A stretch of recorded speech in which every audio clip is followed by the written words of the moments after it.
Jai Shri Ram. Pujya Sri Chandrasekharendra Saraswati Swami, the 68th Shankaracharya of Kanchikamakoti. He was a great scholar. I am just summarizing his views on the caste system. To begin with, the summary is he proclaims that caste is by birth. And in the Bhagavad Gita, Krishna says 4:13, Chaturvarnyam maya srushtam gunakarma vibhagashaha tasya kartarapi mam vidya akartaram avyayam. Chaturvarnyam maya srushtam gunakarma vibhagashaha. So caste is based on guna, that is traits, and karma, that is activities. So on the surface it looks like there is a contradiction here. As if Krishna is saying caste is not by birth, caste depends on your traits, that is gunas and activities. But Swamiji is saying there is no contradiction here. I mean, in short, what he is saying is, after so many lives, reincarnation happens and a person acquires a certain set of gunas and therefore he is born in a particular caste, which confirms what Krishna says. It is based on guna and karma only, but by birth itself, by being born in a particular caste, it is an indication that nature is working to provide an individual a particular kind of family of a particular caste which suits the gunas that he has acquired over several earlier births. I think you understood what I was trying to say. This is the summary of what Paramacharya says. And the logic he gives is fantastic.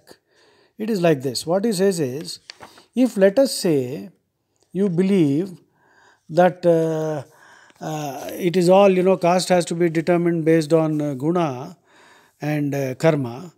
Now, that will mean that a lot of time will be lost because we cannot identify guna and karma of a child. You see, what Swamiji is saying is, say, take for instance the calling of the Brahmin. Calling means the profession, the calling of the Brahmin, who has to join the Gurukula system when he is 7 or 8 years old. His education covers a period of 12 years. After this alone, he will be qualified for his vocation, which includes, among other things, teaching also. If a man's occupation were to be fixed until after his character and qualities are formed, some 20 years will be wasted. All his youthful years will be wasted. Even if he were to learn a job or trade thus at a very late age, it would mean a loss not only to himself but also to society. The Lord speaks again and again that we must be constantly engaged in work. Krishna says, you must be constantly engaged in work. And that we must not remain idle even for a moment. How then would he approve of an arrangement in which every individual has to be without any work until his vocation is determined according to his character? And in which time, some 20 years is lost. So, Swamiji is asking a rhetorical question. Does this mean that Krishna lends his support in theory only to the system of vocations according to the different qualities of people, and that in actual practice he wants occupations to be based on birth? No.